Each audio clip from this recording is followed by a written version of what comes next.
Ever felt that familiar knot in your stomach?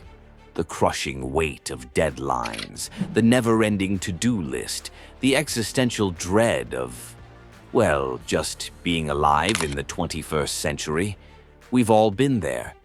But what if I told you that while you're meticulously budgeting for therapy and trying to meditate through a screaming toddler, there's a whole other world out there? A world where stress isn't managed, it's outsourced. Where anxieties don't just dissipate, they're gently ushered away by a team of highly paid professionals. Or perhaps drowned in a sea of champagne on a private jet. Stick around, because today we're pulling back the velvet curtain on the rich person's way to handle stress. And trust me, it's nothing like your deep breathing exercises. Chapter 1. The Illusion of Effortless Calm. Let's start with a fundamental truth. The truly wealthy don't look stressed. They exude an almost infuriating calm, a serene detachment from the chaos that plagues us mere mortals. Is it years of intense mindfulness training? Not usually.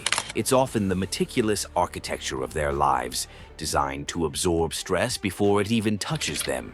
Think of it as a personal stress deflection shield, one powered entirely by wealth.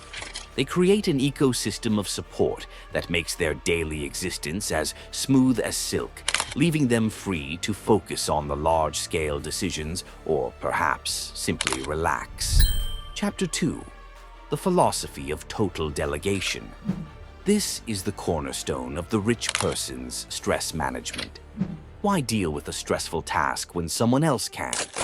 The most potent form of outsourcing begins with time.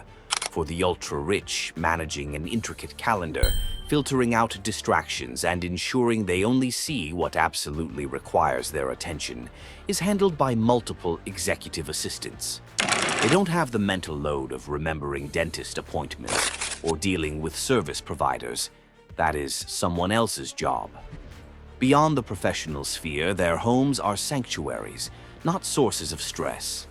A full household staff ensures that cleaning, cooking, laundry, grocery shopping, and garden maintenance are invisible processes. They return to a state of perfect, organized calm every single day.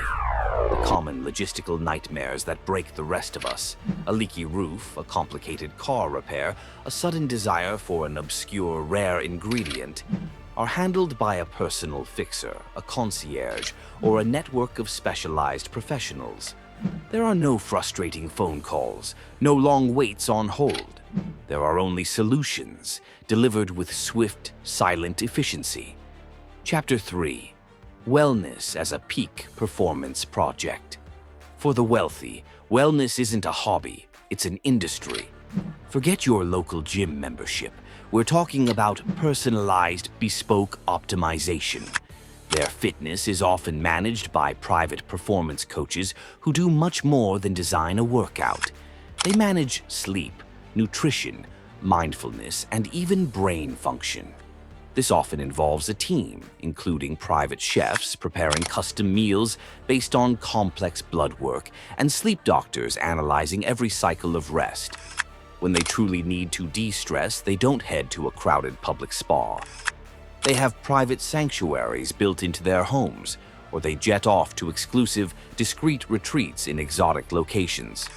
The focus is on biohacking, from personalized IV drips delivering nutrient cocktails to hyperbaric oxygen therapy and cryotherapy chambers. The philosophy is clear.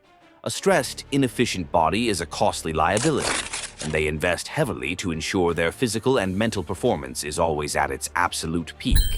Chapter 4. The Art of the Spontaneous Escape.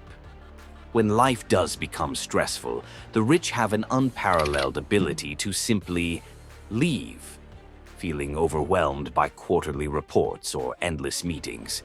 A last-minute decision to jet off to their villa in Tuscany or their yacht in the Caribbean is not just possible, it's encouraged.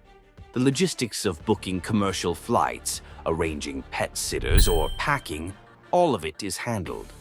They step directly from their car onto a private plane, bypassing the indignity of airport security and the stress of a traffic-clogged terminal.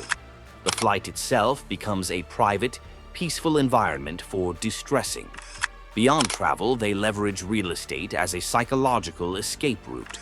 Owning multiple homes in vastly different environments, a bustling city penthouse, a tranquil lakeside cabin, a sprawling ranch, is a strategic move. It allows them to shift their entire environment and perspective at a moment's notice, changing the mental scenery to match the necessary level of calm. Chapter 5. Specialized Therapeutic Support. Their mental health support is just as luxurious and personalized as their physical health. This goes far beyond standard weekly appointments. They often retain a highly specialized psychologist or life coach who is on call, who may even travel with them to provide continuous, seamless emotional support. The stress of accessing mental health care is completely eliminated. For others, stress is mitigated through unique, luxurious distractions. It could be the therapeutic acquisition of art, the thrill of the auction, the quiet contemplation of a masterpiece. This is a focus, a form of expression, and a valuable asset all rolled into one.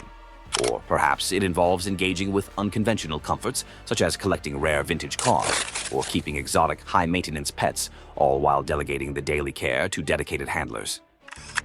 Chapter 6. The Wealth Paradox. New Kinds of Stress. Now, before you start feeling too envious, let's acknowledge a crucial reality check. Wealth doesn't eliminate stress.